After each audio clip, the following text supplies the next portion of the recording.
All right, so thank you to the organizers for this workshop. I think our morning conversation was really interesting and exciting, and I'm kind of looking forward to how this conversation continues. So yeah, I'm at the Allen Institute. I'm going to tell you a bit about some of the new work that we're doing at the Allen Institute for Neural Dynamics, and specifically about the data platform that we've been building to facilitate collaborative and open science. And I think after our conversation this morning, I don't need to belabor kind of the opportunities that exist with the increase of scale in the data that we've been collecting in our field in recent years. That I think there's a lot of opportunity. I think this is kind of why we're having this conversation, is because of this large increase in scale, as well as the increase in complexity of the types of behaviors and the modalities of the data that we're working with. But I do want to just call out that in addition to this increase of scale, I think there's also been a lot of great work happening in the last decade or so to integrate different modalities of data in order to really better understand what's happening in the brain and in our neural circuits. And this is a perspective piece that we published recently that highlights some of this work from the past decade, both work at the Allen Institute and other places, of trying to bring together these different types of modalities. So transcriptomic data and anatomical data, physiology, ultrastructure, all of these things, and how we can bring them together to really understand what's happening in the circuits of the brain. And so in the Allen Institute for Neural Dynamics, so for those of you who aren't aware, the Allen Institute for Neural Dynamics is a new institute. It's 3 years old at this point. The Allen Institute has a bunch of different institutes. Start off with the Allen Institute for Brain Science. We still like the people in brain science. We collaborate with them, we talk to them, but we are a separate institute. And while their goal is largely around mapping the different types of cells in the brain and looking across different evolutionary species, we are focused on exploring the brain circuitry and activity and how that drives behavior, and particularly in the context of learning and decision-making. And a lot of this work is being done with single cell resolution, but on a brain-wide scale. And so I'm going to start by telling you a couple of vignettes of the type of experiments that we're doing right now in neural dynamics, and then tell you a lot more about our data platform to facilitate this type of work and to create an open science platform. This screenshot is actually from our website that was launched last fall. And if you poke around on it, it's still half-baked. There's a lot of information that's forthcoming, but we're focused on having platforms, which are standardized ways of collecting and processing data, and then projects, which are more hypothesis-driven projects. A lot of the previous work in brain science is really survey-style data sets, like the brain observatory data sets that both Eva and Blake talked about. These are more actually targeted to specific questions, but our hope is that by collecting them and integrating them in standardized ways, that we're going to be able to bring a larger cohesive data ecosystem from these different efforts. But a couple of examples of the type of experiments that are happening in neural dynamics. So one example here is looking at population calcium imaging. This is very similar to the visual behavior data set that we previously created. Mouse is doing a visual detection task that you can see down here. We're recording from several fields of view simultaneously. One of the key differences here, though, is that we're now starting to do this across the stages of learning. So as the mouse is learning to do this task, and then changing some of the parameters of the task and showing how what happens to neural activity during that learning process and as those tasks evolve. Now, after we do a lot of this imaging, this longitudinal imaging at the end, after we've perfused the brain, we then do spatial transcriptomics, which gives a cellular identity to the cells that we've been imaging. So this gives us a couple of key pieces of information. And one of the big things is that we've always been somewhat interested in the different cell types that we're imaging. But here, this allows us to image many cell types at once and resolve those cell type identities after the fact through the transcriptomic profiles. And so not only do we have diverse cell types, but we have diverse cell types in the same animal at the same time. And so that gives us kind of a greater ability to understand the interactions of these cells. A couple other pieces, we've done a lot of neuropixels in the past, and we've been expanding our neuropixels platform. A couple of key things that we've been developing. One is using NeuroPixels Opto, which is a new type of NeuroPixels probe that has these light emission sites embedded in the probe itself, which allows us to do opto tagging with 2 different wavelengths, both red and blue, with the light being emitted along the length of the probe. And so this example here shows recordings in the striatum, with tagging both D1 expressing spiny neurons and D2 expressing spiny neurons so that we can really differentiate those two types of cells in this deep structure, where previously the light was always at the surface of the brain, and we can now do this deeper in the brain. And one of the other things that we've been developing with the platform is building this modular insertion system, which allows us to really target our neuropixels across the brain, but with great precision and standardization around it. And we've been coupling this with a method where we take MRI of the mouse prior to recording. This allows us to register its brain to the CCF so that we can target specific structures, particularly these smaller subcortical structures that are really small, allows us to target them more precisely using this modular system. So you can see on the right is an example of targeting seven probes to different structures in the brain, all of which we know are sending projections to the medial prefrontal cortex. So we can get this simultaneous recordings from a lot of different structures with a lot of precision and reliability. One last quick vignette before I move on to our data platform. This is a study that where the paper is starting to come together that I think is it's a little bit different. It's less focused on, there's still some physiology, but a beautiful study looking at the locus coeruleus. So this is a small little structure that projects neuromodulators. And so this first image is actually data from one of our light sheet systems where we use expansion-assisted light sheet imaging, where we can label do some sparse labeling to label a handful of cells, clear the brain, expand the brain, and image the intact brain. It takes 24 hours to image one intact brain. But it gives us really, really high resolution detail. And so we can reconstruct single cells across the entire brain. So this image is 4 different neurons that are in the locus coeruleus that are norepinephrine releasing neurons. And one of the striking things that you see here is that these neurons have highly compartmentalized projections. And our standard way of thinking about neuromodulatory systems is that they have these big diffuse neurons that project everywhere in the brain all at once. And really what we see is that each individual neuron, they're still large and diffuse, but they do have this compartmentalization. And when we look at this across lots and lots of neurons, one of the things that comes out is that based on the position of the cell body in the locus coeruleus, we've colored the cells based off of their position on this dorsal ventral axis. So the dorsal neurons in the locus coeruleus are the ones that are projecting to the front of the brain. The ventral ones are the ones that are projecting down to the brainstem. There's a bunch of other pieces to the study. I'm really skipping over all of the fun details, but I do want to just point out this other piece of it where they've done neuropixels recordings of locus coeruleus using these optotagging methods. We can separate 2 different types of cells based off of their waveforms. The recordings are done while the mouse is doing a dynamic foraging task. Hand wavy details, right? 2 choices, 2 lick ports, the probability of reward changes. The mouse has to figure out these probabilities of rewards. And so there's a couple of different signals that come up. And what we find is that one of these neurons, the type 1 neurons, are encoding the reward prediction error when the mouse is predicting there to be a reward and there isn't, or vice versa. This cell has a strong response. And then the second type of neuron is recording the absence of a reward. Whether or not the reward is predicted or not, when there's no reward, this cell has a strong response. Now, these also lie on the dorsal ventral axis. And so really what we're starting to see is that this locus coeruleus has this structural organization such that these reward prediction errors are being projected to the front of the brain, the same time that the absence of reward is being projected to the brainstem and the back of the brain, that we actually have 2 different signals being spread to different parts of the brain in this system. And so this is maybe a little bit different than a lot of the data that we're talking about, but I use it to highlight the types of kind of intermodality type of work that we're exploring in neural dynamics.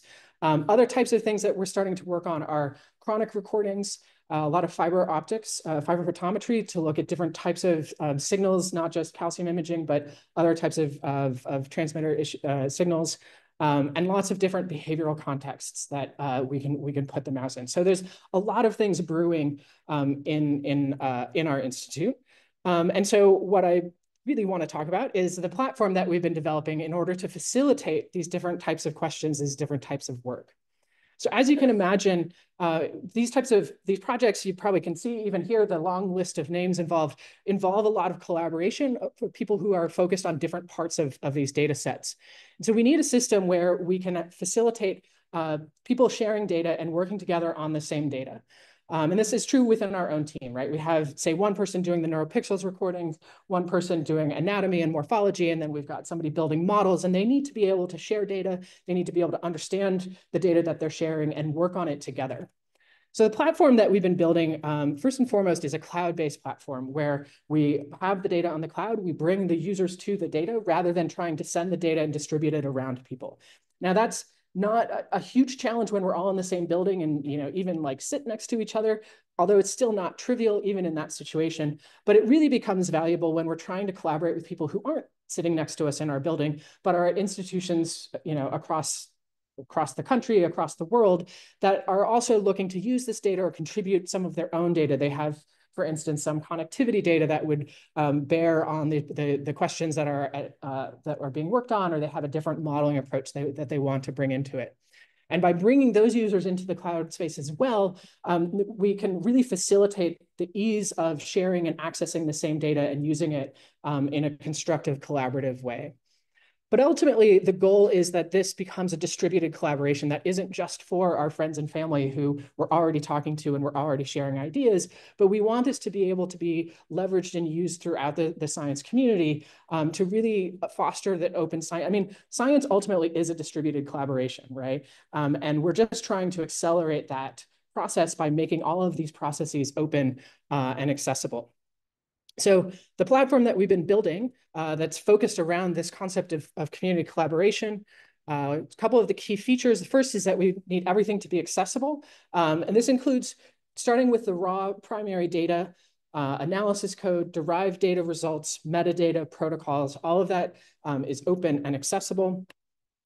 The data is transparent, which means that our data and code are documented to facilitate reuse and to really communicate what they are and what they're doing.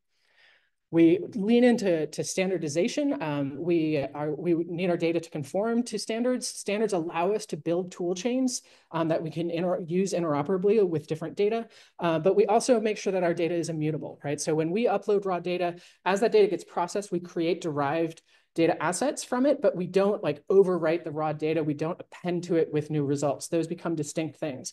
We keep track of the provenance and the relationship between the two, but one of the key things is not kind of constantly changing the data underneath what you're working with so that you start not being able to reuse your data effectively. And then finally, we needed the platform to support reproducibility, largely through the use of containerized compute, to make sure that we know what the provenance of data assets are, and to be able to have tools that we know are going to run the same way every time we use them. All right, so the way that we're doing this, I already mentioned we're building this in the cloud. All of our data goes into an open bucket on AWS. We upload our data pretty much as soon as we collect it. The only thing that we might do before uploading it is compressing it in order to make the storage smaller.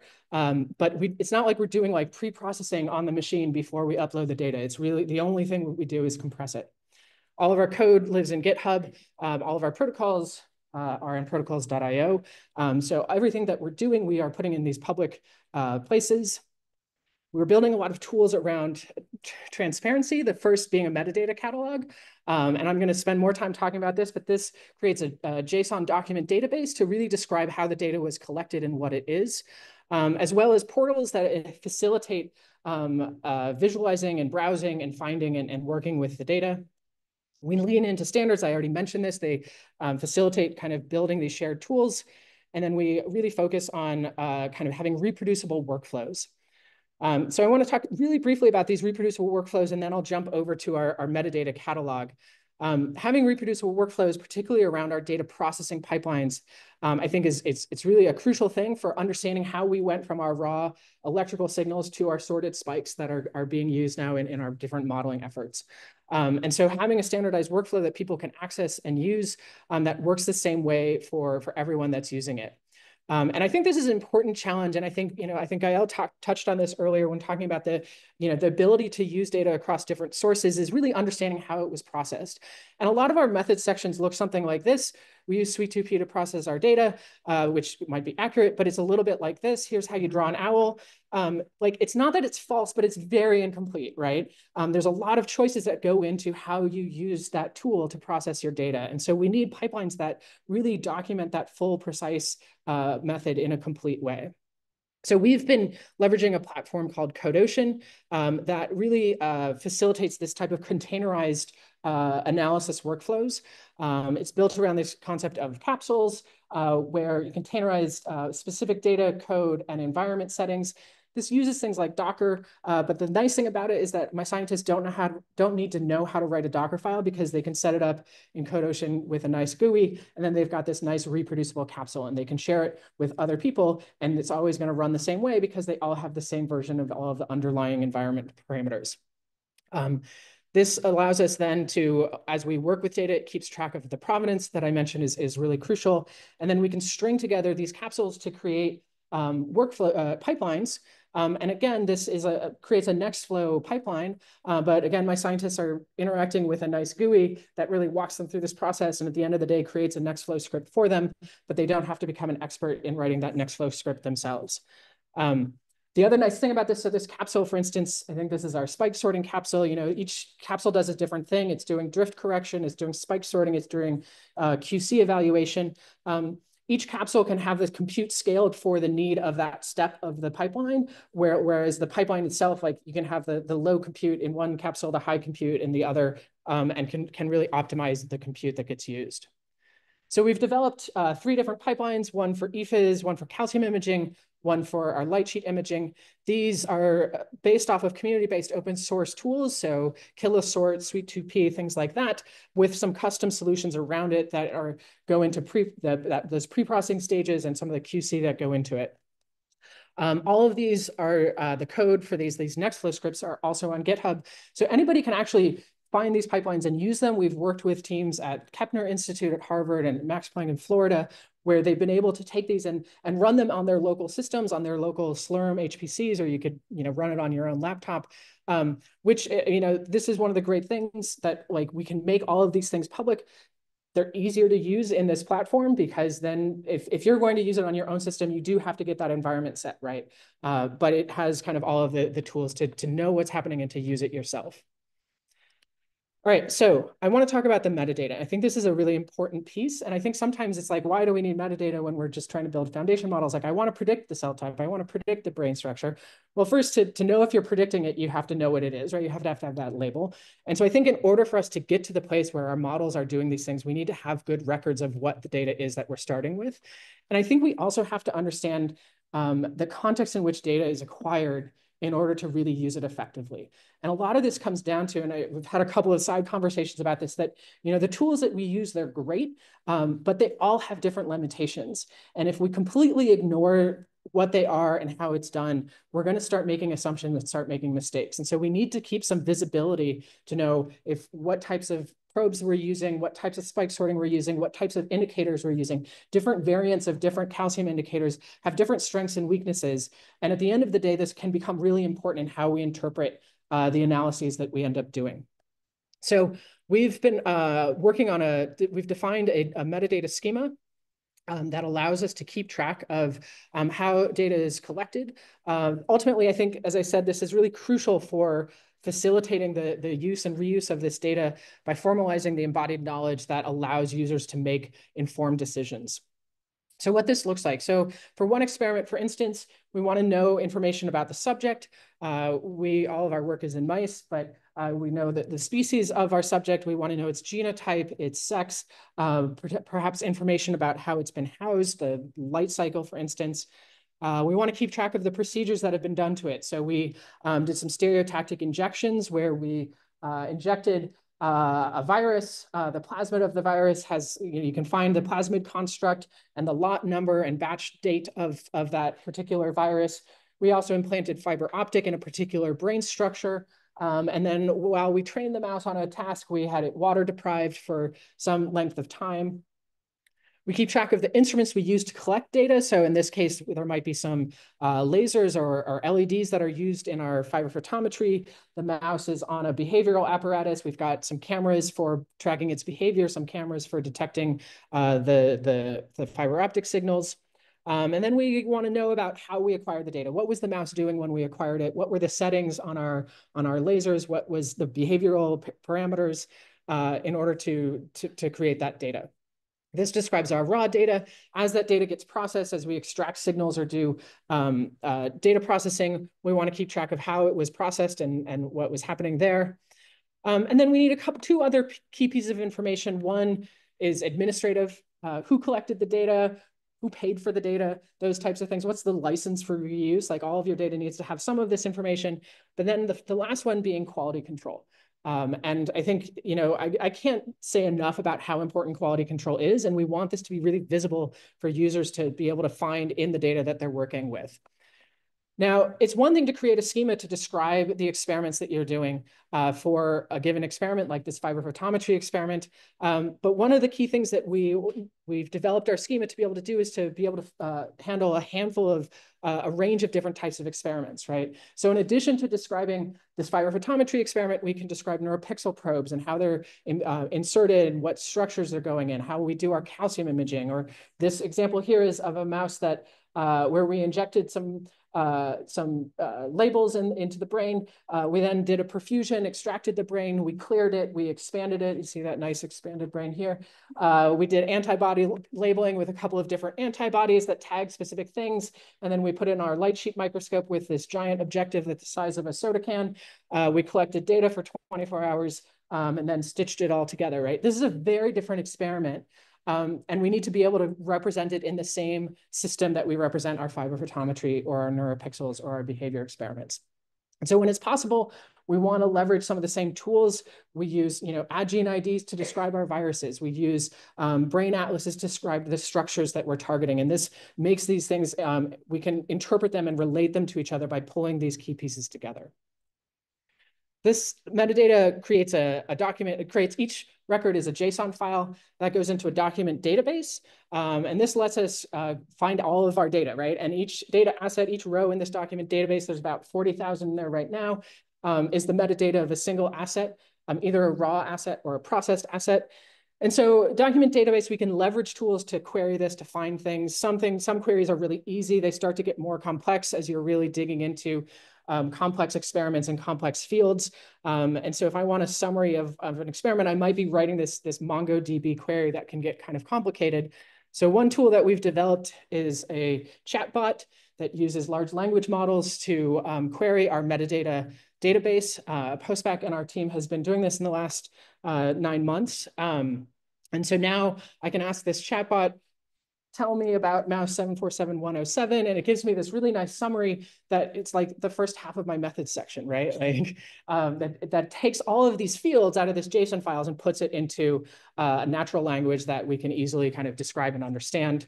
I can also have queries across an entire project. So what are the brain structures that were injected in the thalamus in the middle project? It gives me a list of a couple of cortical and a couple of thalamic nuclei where these injections were done. But it also gives me the Python code that it's cut off in the screenshot I took. But I can grab that Python code, put it in my notebook, and now I can pull up this list that I can then use to drive my downstream analysis off of that. The last piece that goes with this is the QC piece that I talked about and how important having access to the quality control evaluations are. So we've been building a QC portal that allows us to go in, find each asset, and we can evaluate the quality control. So you can see here for one project, a handful that pass, a couple that fail. The blue ones are ones that are still pending. They're waiting for evaluations. And our users can come in and they can look at a handful of different things to evaluate. Each one has some visualizations. These are neuroglancer links, so you can go in and zoom and scale and move around. And as a user, you can then go in and make your evaluation, say this is good, this is bad. And that evaluation then gets written back into the metadata. So that if I come by and I'm looking for some of these experiments and I want to know that the cell detection in channel 561 was good because that's the signal I care about, I can use that evaluation as part of my query. So a couple of different examples, the fun one being This is just a screenshot, but we can embed videos in there. So this is to evaluate the performance of our pose estimation so that we can make sure that the output of our pose estimation is meeting our needs, put that evaluation in with our data. All right, so I've told you kind of about a couple of pieces of this platform. It's essentially a pretty modular thing, right? You can use our pipelines without touching any of the other pieces. You can use the metadata schema without using any of the other pieces. You can go to the bucket and find the data and go wild with it. Ultimately, we think that these pieces coming together really create a more are more impactful as a platform altogether than having them as discrete pieces. And so our goal is to create this platform, not just to have all of these tools accessible that people can access and use, but to really draw people into this platform to collaborate with one another. And so with that, thank you for your attention and happy to take questions.